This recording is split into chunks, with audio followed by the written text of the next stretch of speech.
देखो हमारी श्रद्धा प्रबल होगी तो एक पत्थर के अंदर भी भगवान प्रकट हो जाएंगे, पर हमारी श्रद्धा नहीं है तो समझ लो जितनी मर्जी भागवत सुन लो, जितनी मर्जी पूजा कर लो, जितने मर्जी उपवास कर लो, तो श्रम एव ही केवलम, केवल आपके जीवन का कोरा श्रम रह जाएगा। तो आज यही भागवत कथा जिसका महात्म हमने सुना कि महा बड़े से बड़ा यदि कोई प्रेत हो और यदि वो भागवत कथा एक बार भी सुन ले तो उसके बड़े से बड़े प्रेतत्व योनि भी मुक्त हो जाती है। इसलिए मैंने कल भी बोला था कि अपने पितरों के उद्धार का सबसे बड़ा साधन ही श्रीमद् भागवत है। बोलो भागवत भगवान की जय। जन्माद्यस्य यतोऽन्वयादितरतः चार्थेष्वभिघ्नस्वरा। यहां से आज भागवत प्रारंभ हो रही है। भागवत देखो, हम कोई कार्य करते हैं तो कार्य करते हुए सबसे पहले हम भगवान का नाम लेते हैं, लेते नहीं लेते? पेपर देने जाते हो तो सबसे पहले भोलेनाथ पे जल चढ़ाते हैं, ठाकुर जी की प्रार्थना करते हैं, क्षेत्रपाल भगवान से कहते हैं प्रभु हमारा पेपर हमारा बढ़िया हो। कोई भी कार्य करो तो उसमें सबसे पहले भगवान का नाम लिया जाता है। पर आज हम भागवत भगवान के अंदर प्रवेश करने जा रहे हैं, भागवत भगवान का श्रवण करने जा रहे हैं। तो सबसे पहले व्यास जी महाराज ने भगवान का मंगलाचरण गाया। क्या करा माताओं? क्या करा? मंगलाचरण, मंगल स्मरण किया कि हे प्रभु मेरी औकात नहीं है ये भागवत लिखने की, पर आपके नाम से इस कथा को मैं इन श्लोकों को लिख रहा हूं।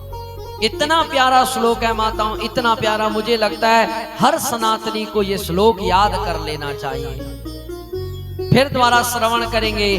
जन्माद्यस्य यतोऽन्वयादितरतः चार्थेष्वभिघ्नस्वराट् तेने ब्रह्म हृदय आदि कवये मुह्यन्ति सूरया। तेजो वारि मृदां यथा विनिमयो यत्रातिसर्गो मिषां धाम्ना स्वेन सदा निरस्तगुहकं सत्यं परं धीमहि। इसमें सबसे बड़ी खासियत क्या है? देखो मैंने आपको कल भी बोला, कोई भगवान शंकर का भक्त है, उसको कहा जाए चलो भैया कृष्ण भगवान की कथा चल रही है, तो उसके मन में शंका होगी कि भाई मैं जब शिव जी का भक्त हूं मुझे कृष्ण भगवान की क्यों कथा सुननी। कोई कह दे मैं ब्रह्मा का भक्त हूं मुझे कृष्ण की कथा क्यों सुननी है। कोई कह दे मैं दुर्गा का भक्त हूं मुझे कृष्ण की कथा क्यों सुननी है। कोई कह दे मैं गुरु उपासक हूं तो मुझे कृष्ण की कथा क्यों सुननी है। इसलिए भविष्य पर जब व्यास जी ने दृष्टि गोचर किया तो ब्रह्मा जी व्यास जी को लगा कि सब अपने देवताओं में, सब अपने धर्म में लगे रहेंगे, परंतु सब धर्मों का मूल क्या है? सत्यम परम धीमहि। भाई चाहे गुरु महाराज की शरण ले लो तब भी गुरु यही कहते हैं कि भाई सत्य से अपना जीवन चलाओ। भगवान शंकर भी यही कहते हैं कि सत्य से अपना जीवन चलाओ, और भगवान कृष्ण भी यही कहते हैं सत्य से अपना जीवन चलाओ। और सही पूछो, जिसके जीवन में सत्य है समझो वही परमात्मा है। देखो ईमानदार यदि आपको कहीं जीवन में मिल गया, सत्यवान कोई मिल गया, उसको ये समझ लेना परमात्मा मिल गए। क्या मिल गए महाराज? परमात्मा मिल गए। झूठे इंसान जीवन में सब मिलेंगे पर सत्यवान इंसान एक ही होगा। सत्यवान की चमक अलग होगी। देखो झूठा आदमी जो झूठ बोलने वाला है, जिसने चोरी करी, डकैती करी, किसी का पैसा लिया, वो गली से बहुत छुप छुप करके निकलेगा, डर करके निकलेगा कि कहीं गली वाले मुझे मार ना दें। पर कोई सत्यवान होगा, ईमानदारी से जीवन को चलाने वाला होगा, वो बहुत प्रसन्न होकर के और अभय होकर के चलेगा, उसको डर नहीं होगा। इसलिए माला जपो या ना जपो, पर सत्य की शरण आपने ले ली तो समझ लो आपका कल्याण स्वयं है। इसलिए क्या कहते हैं कि सत्यम शिवम सुंदरम, कहते नहीं है कि सत्यम शिवम सुंदरम, सत्यम शिवम सुंदरम, ओ सत्यम शिवम सुंदरम। ईश्वर सत्य है, सत्य ही शिव है, शिव ही सुंदर है। सत्यम शिवम सुंदरम, सत्यम शिवम सुंदरम।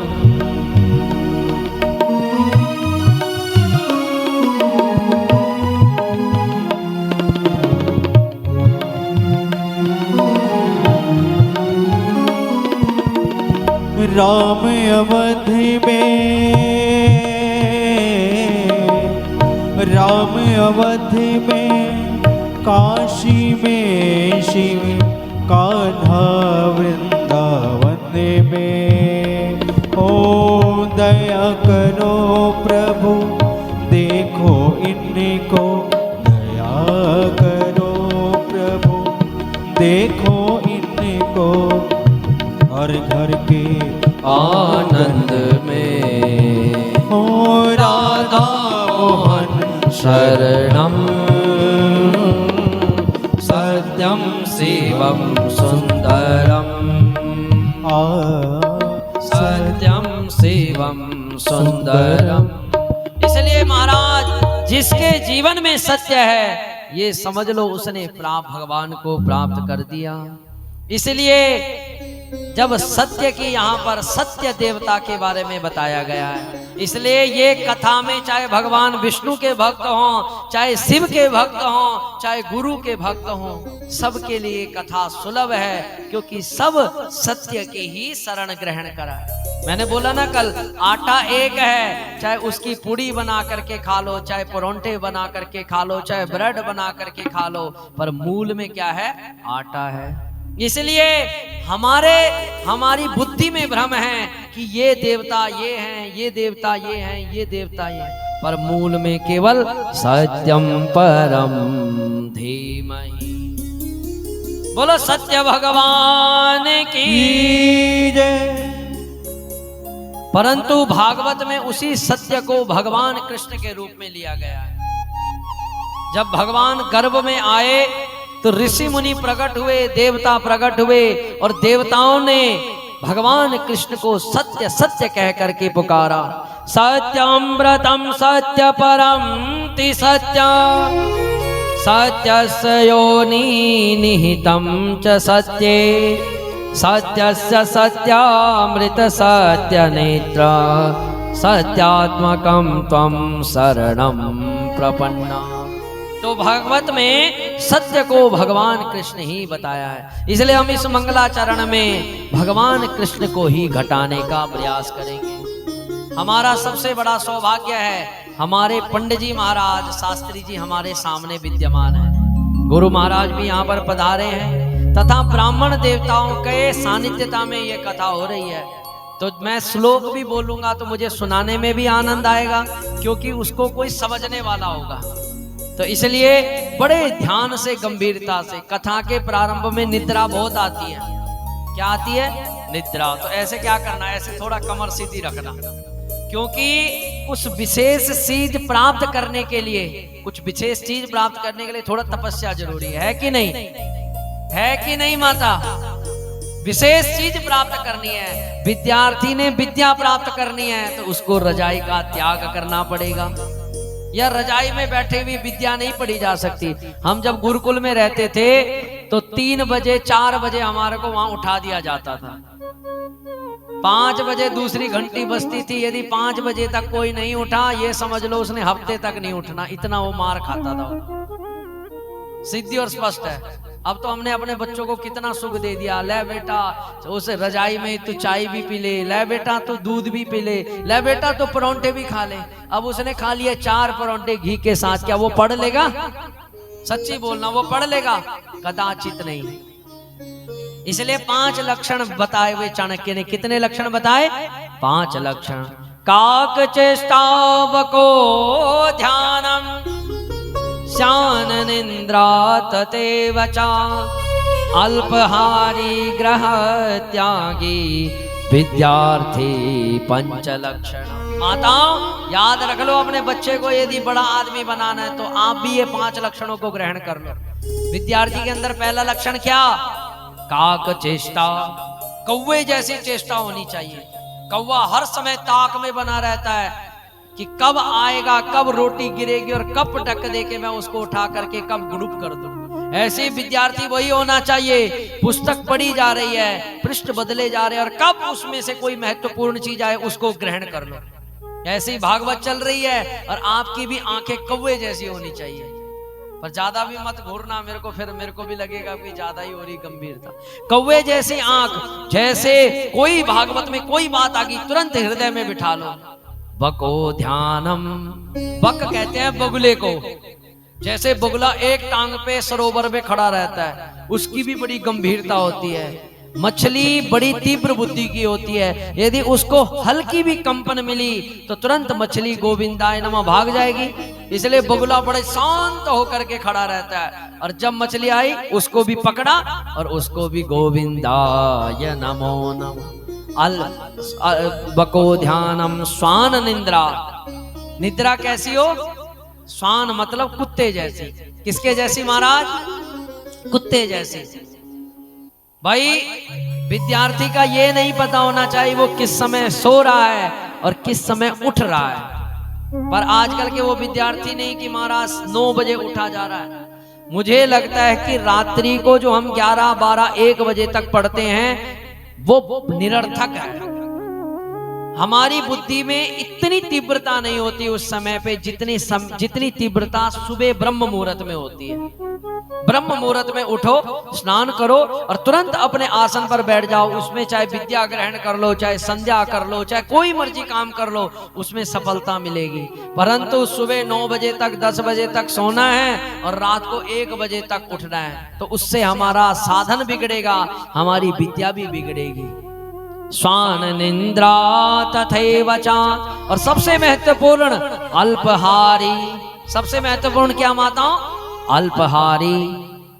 5 रोटी खा रहे हो विद्यार्थी को 3 रोटियां 2 रोटियों पे आ जाओ। ज्यादा नहीं खवाना। यदि माताओं आप ज्यादा खा लोगे तो घर का काम नहीं कर पाओगे। कम खाओगे तो आनंद से रहेगा। इसलिए कोई भी उपवास करते हैं, कोई भी धर्मानुष्ठान करते हैं, उसमें अल्पहारी रह करके उसमें बहुत कम खाया जाता है। कोई थोड़ा सा आलू ले लिए, थोड़ा फल ले लिए और फिर कथा सुनो।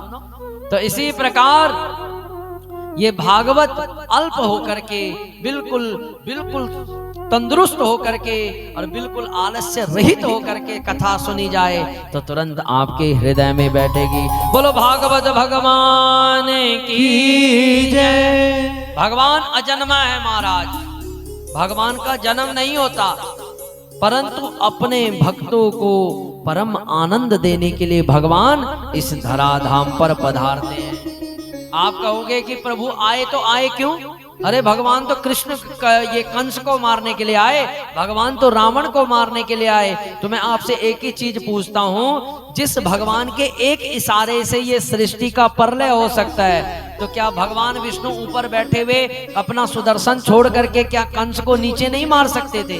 मार सकते थे। क्या रावण को ऊपर से मार नहीं सकते थे? मार सकते थे। परंतु असलियत में भगवान यहाँ इसलिए आए कि अपने भक्तों को सुलभ हो सके। देखो यदि भगवान यहाँ आए तभी तो हम भागवत कर रहे हैं।